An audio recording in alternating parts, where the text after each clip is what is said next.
Орчлонгийн тоос хөдөлгөж яваа олон аавын хүүхдэд өөр өөрийн хэрээр олзог гарц хоёр өдөр шөн шиг ээлжлэн байдаг юм.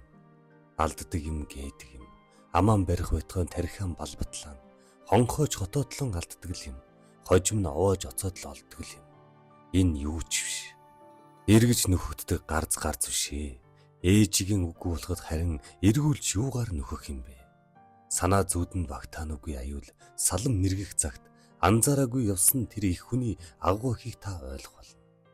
Таны сэтгэл зүрхэн дотор дас харанхуй нүх онгойж тансаг жаргал аль өнгөтэй бүхэн талаар хоосон юм шиг санагдана. Өчигдөрхөн болтол энэ хүнийг өн мөнхөд байж л байх юм шиг. Хайхрачгүй, хөндлөгчгүй хар багасан одоо болтол зовоож.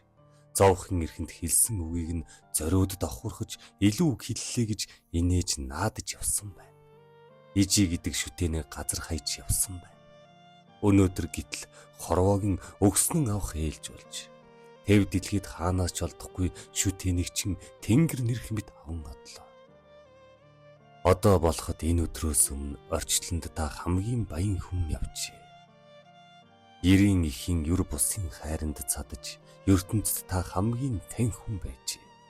Тэр хүний дэргэд зовлон бүхэн зовлон биш. Тэр хүнтэй жишвэл гарз бүхэн гарз биш. Өөрөө ч мэдлгүй жаргаж явсан алтан үе чин өчигдрөөр дасбар болсон байна.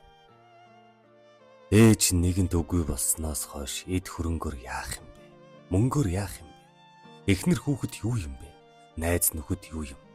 Энэ бүхэн цөм хэрэггүй санагдана.